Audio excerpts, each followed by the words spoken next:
Jangan sembarangan sholawat. Keras. Orang yang sengaja bersikap terhadap Nabi dengan cara hati-hati yang terlihat mengurangi kehormatan Nabi, itu seketika amalannya akan hilang pahalanya tanpa dia sadari.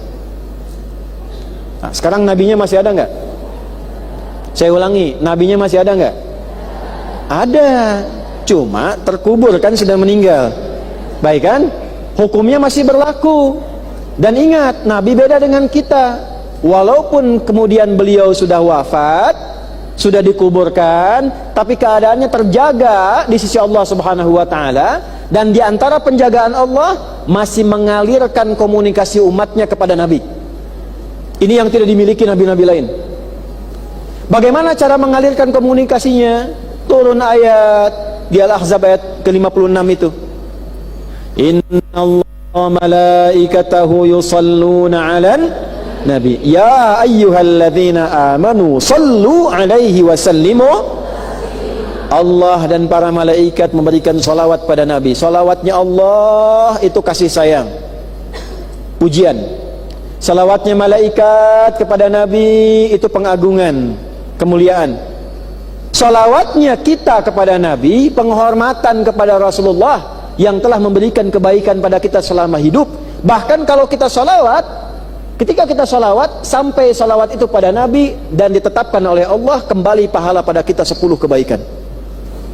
Man shalla alayya, kata Nabi, salatan wahidah sallallahu alaihi as-salawat. Siapa yang salawat pada Nabi, satu salawat itu melahirkan pahala 10 kebaikan langsung kembali kepadanya. Nabi nggak butuh salawat kita, tapi itu gambaran penghormatan kita pada Nabi yang telah merubah kehidupan kita dengan perjuangan beliau sehingga kita menjadi lebih baik. Ibu tahu dari mana kita bisa menjadi baik, berakhlak yang baik, hubungan sama Allah baik, kalau bukan Nabi pernah sampaikan? Cara membalasnya bagaimana? Nggak bisa. Minimal hormati itu, agungkan itu dengan sholawat. Nah, dahsyatnya Nabi Muhammad, kalaupun sudah meninggal, kita nggak bertemu, kalau sholawat, Allah tugaskan satu malaikat mengantarkan sholawat itu langsung kepada Nabi. Itu yang nggak ditemukan di nabi-nabi lain. Nah, artinya kalau sedang sholawat, bicaranya kepada siapa ditujukannya? Nabi. Maka berlakulah hukum ini. Jangan sembarangan sholawat. Keras. Ya, di zaman Nabi, nabinya ada, bukan sekedar sholawat. Kalau di zaman Nabi langsung interaksi. Oi Muhammad, itu kan hilang amal seketika. Sama dengan sholawat juga. Ya, bahkan ada ulama yang langsung mengatakan, nanti buka di beberapa kitab tafsir dan disimpulkan keterangan ini oleh Syekh Mustafa Al-Maraghi ketika menafsirkan ayat ini. Bahkan demi menghormati Nabi, memanggil nama Nabi pun jangan langsung ke namanya. Minimal sertakan nama Nabi atau Rasul di depannya. Rasul, Nabi. Maaf ya, itu ada adik misalnya. Lihat Kang Daan di sini, tiba-tiba manggil, "Woi Daan, maaf Kang, punten," gitu ya. Gimana kira-kira? Nggak sopan ya? Ya, bayangkan pada manusia biasa saja kita manggil dengan adab. Kepada Nabi adabnya bagaimana? Ada ulama mengatakan, langsung menyimpulkan dari ayat ini, sertakan kalimat yang Allah pun mengajarkan pada kita menyertakannya. Ya ayyuhan Nabi. Maka sertakan sebelum kata Muhammad nama Nabi Muhammad sallallahu alaihi wasallam. Atau kita singkat Rasulullah sallallahu alaihi wasallam. Kecuali dalam 2 bab utama, misal dalam sholat, itu pun ada ikhtilaf kecil, juga dalam syahadat. Syahadat kita boleh langsung mengatakan karena disandingkan dengan Allah langsung. Asyhadu an la ilaha illallah wa asyhadu anna Muhammadan, itu boleh langsung.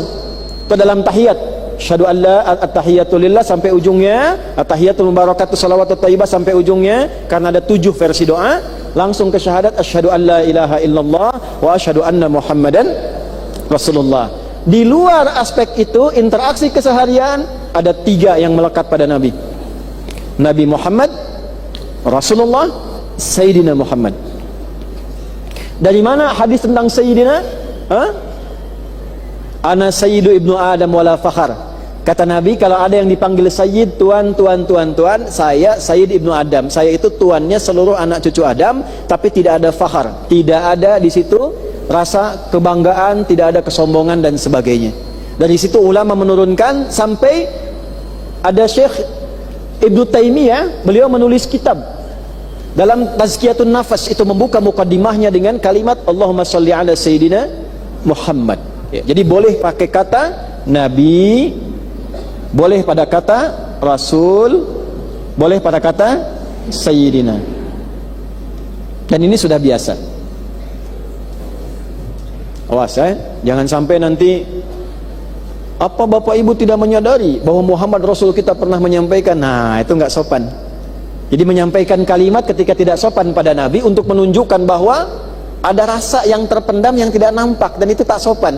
Ketika keluar seperti itu pahala hilang. Tanpa terasa hilang. Wa antum la tash'urun an tahbata amalukum, amal-amal Anda selama ini langsung berkurang dengan kadar kesombongannya itu. Wa antum la tash'urun, dan dia tidak sadar bahwa pahalanya hilang. Jelas sampai sini?